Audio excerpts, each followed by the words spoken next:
Tonight, it's already August 31st in Afghanistan, and all U.S. troops are out for the first time in 20 years. This soldier, Major General Chris Donahue, was the final American service member to depart the country. He boarded a cargo plane at the Kabul airport, marking the end of the evacuation mission. Now, ahead of the troops withdrawing, the Biden administration says more than 122,000 people were evacuated. The Pentagon says a small number of Americans are still there, estimating anywhere between 100 and 200 people. Simply because we have left, that doesn't mean the opportunities for both Americans that are in Afghanistan that want to leave and Afghans who want to leave, they will not be denied that opportunity. President Biden says tomorrow he'll be addressing his decision to end the U.S. presence in Afghanistan. There are a lot of questions tonight about what will happen to those still hoping to get out, including vulnerable Afghans and American allies. Our Alan Janae has been in touch with one family fighting for a way out, and Alan, their journey not done yet.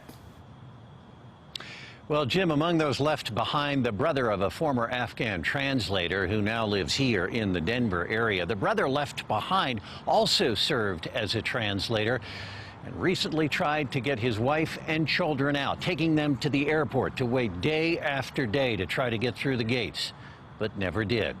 And now their situation is pretty bleak.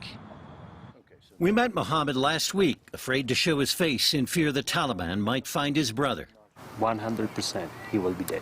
Mohammed helped U.S. forces for 7 years. His brother translated for 4.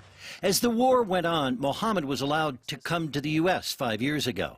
But his brother stayed behind with his wife and 4 children and became part of the throng outside the Kabul airport. Do you still feel betrayed? As the last Americans left, Mohammed updated us over the phone. Leaving your partner, your people who has helped you with your mission behind, that sounds betrayal. His brother, he says, had to leave the family behind and slip across the border with human traffickers into another country he does not want to reveal with his aging parents. They looked sick, so that was why they could cross the border.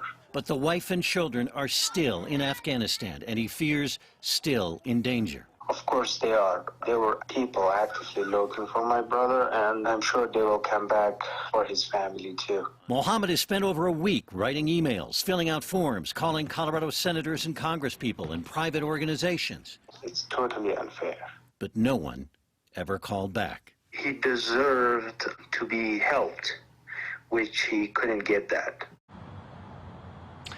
Well, the brother is now in that other country and trying to get to the U.S. embassy there, but he has no papers to be in that country, so he essentially has to hide there as well.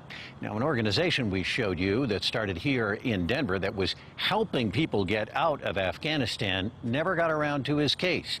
While they were able to assist over 300 people to get out of the country, there were still 1,800 more that they felt may have been qualified to leave, but never got out. In Denver, I'm Alan Janae, covering Colorado First.